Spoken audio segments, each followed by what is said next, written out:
وہ تاج لے کے شام کو سپہ سالار کے خیمے میں داخل ہوا تو ان سے جب پوچھا گیا، وہ تاج انہوں نے پیش کیا، چہرے پہ کپڑا ڈالا ہوا تھا، تو ان سے پوچھا گیا کہ آپ بڑے امیر آدمی ہیں جو آپ نے بڑی دیانتداری سے یہ تاج واپس کر دیا؟ کہنے لگے نہیں، گزر بسر مشکل سے ہے۔ تو کہا پھر آپ نے اتنا مہنگا تاج آیا تھا واپس کیسے کر دیا؟ کہنے لگے میں نے اپنے رب کو راضی کرنا ہے، دیانتداری اللہ کی رضا کے لیے دکھائی۔ اب وہ واپس جانے لگے تو ان کو آواز دے کے پوچھا گیا نام ہی بتاتے جائیں، قبیلہ ہی بتاتے جائیں، یہاں تو آپ کو پتہ تصویریں بھی لگتی ہیں، اخبار بھی آتے ہیں، فیس بک بھی چلتی ہے، فلانے کو بھی پتہ چل جاتا ہے، بورڈ بھی لگتے ہیں، پھٹیاں بھی، یہاں تک کہ لوگ مسجد کی ٹائلوں پہ بھی نام لکھوا لیتے ہیں برائے صالح ثواب۔ وہ فرشتوں کو پتہ ہے کس کے لیے کیا ہے، پتہ ہے جسے اجر دینے ہیں اسے، آپ کس حساب سے نام لکھوا رہے ہیں؟ پتہ ہے اللہ کو جس نے اجر دینا ہے اس کو جانتا ہے۔ تو ان کو آواز دے کے کہا گیا نام ہی بتا دیں، تو وہ صحابی کہنے لگے جس رب اور رسول کے لیے میں نے یہ کام کیا وہ میرا نام بھی جانتے ہیں، باپ کا نام بھی جانتے ہیں، قبیلہ بھی جانتے ہیں۔ اپنی زندگی اگر تھوڑی سی ان چیزوں سے باہر آ جائے گی تو تکلفات سے باہر آئے گی، زندگی سادہ ہو جائے گی۔ لوگ اذیت سے، یہاں تو جناب محفلوں میں لوگ پھول دینے لگتے ہیں، کہتے ٹھہر جاؤ ٹھہر جاؤ ٹھہر جاؤ، کوئی آپ گلدستہ دینے لگا دے دو، ٹھہرو ٹھہرو ٹھہرو، کیا ہو گیا؟ کہتے ذرا کیمرے سے دیو لگ دیو، بھائی پھول پیش کرنے ہیں تو وہ بھی کیمرہ سیدھا کر لو، اس کے بعد پیش کر لو۔ اور کیمروں کی دنیا اور کیمرے کی آنکھ، اسی میں زندہ رہنا ہے کیا؟ حق زندگی تو باہر ہے، زندگی تو وہ ہے جو حقیقت میں ہے۔ اخلاص اپنی زندگی میں پیدا کریں، اپنے بہن بھائیوں کے ساتھ، اپنے گھر میں، اپنے دوست احباب کے ساتھ، اپنے دین کے ساتھ، اپنے ملک کے ساتھ، اپنی ملت کے ساتھ اخلاص پیدا کریں، مزاج خلوص والا ہو، للہیت والا ہو۔ ہم مسلمان ہیں، ہمیں یہ والا سبق نہیں پڑھایا گیا کہ دنیا میں کھا لو پی لو موج کر لو یہی ہے سارا کچھ۔ ہمیں تو کہا گیا ہے کہ تم یہاں کوئی خیر کرنے آئے ہو، اخلاص کے ساتھ رب کو راضی کرو، واپس لوٹنا ہے، اس کی بارگاہ کی طرف واپس جانا ہے، جزا سزا کا فیصلہ ہوگا۔ لہذا یہاں کوئی خیر کا کام کرنے آئے ہیں، یہاں طے شدہ بات ہے کہ کوئی پکا رہنے کے لیے نہیں آیا، سب نے لوٹنا، تو اپنے لوٹنے کی تیاری کرے، اس کے لیے شرط اخلاص، اس کے لیے شرط مخلص ہونا ہے۔ بڑے سارے غریب لوگ ایسے ہیں جنہوں نے اب اپنے دکھ نہیں وہ بتاتے، انہوں نے چھوڑ دیے۔ بڑے سارے سفید پوش ایسے ہیں جو تکلیف میں آتے ہیں کسی سے بات نہیں کرتے، کیوں؟ انٹرویو بڑا لمبا دینا پڑتا ہے، کاغذات ہی بڑے دکھانے پڑتے ہیں، پوچھ ہی بہت گہری ہوتی ہے، تفصیلات ہی بڑی دینی پڑتی۔ حالانکہ رب نے جب ہمیں دیا تھا تو اتنی تفصیلات نہیں جانی تھی، پوچھی تھی، حکم نہیں دیا تھا، وہ تو خیر جانتا ہے سارا کچھ، لیکن اس نے اتنے سوال جواب جو جس ذریعے سے ہمیں دیے وہ ذریعہ اتنے سوالوں جوابوں والا نہیں تھا۔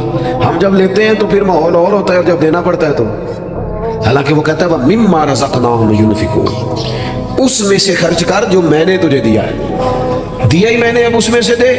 تو ہمارے ہاں جناب بڑی لمبی، اب تو لوگ بتاتے نہیں، کہتے ہیں چپ کرو، عزت نفس کا مسئلہ ہے، اگر بات کریں گے تو بات کھل جائے گی، بات آگے نکل جائے گی۔ لیکن جو دینے والے تھے، جو عطا کر، حضرت عبداللہ ابن عمر رضی اللہ تعالیٰ، ان کا ایک غلام زیادہ عبادت کرنے لگ گیا، اللہ اللہ زیادہ کرتا تھا، نفل زیادہ پڑھتا، ذکر اذکار زیادہ کرتا، عبادت زیادہ کرتا، تلاوت زیادہ کرتا، درود پاک زیادہ پڑھتا۔ تو جناب عبداللہ ابن عمر نے اسے آزاد کر دیا، فرمایا اللہ کی حضور حاضر ہونا چاہتا ہے، ہم کیوں اسے پابند کریں، اسے آزاد کرتے، اسے آزاد کر دیا۔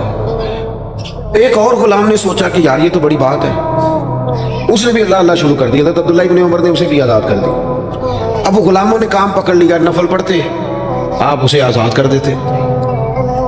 ایک دن آپ کے بیٹے کہنے لگے بابا جان یہ آپ کو دھوکہ دیتے ہیں، بعد میں پتہ نہیں پانچوں بھی پڑھتے ہیں کہ نہیں، آپ کے سامنے یہ نفل پڑھتے ہیں، بڑے سجدے کرتے ہیں، آپ آزاد کر دیتے ہیں، آزادی کے بعد پتہ نہیں کیا کرتے ہوں گے، دھوکہ دیتے ہیں۔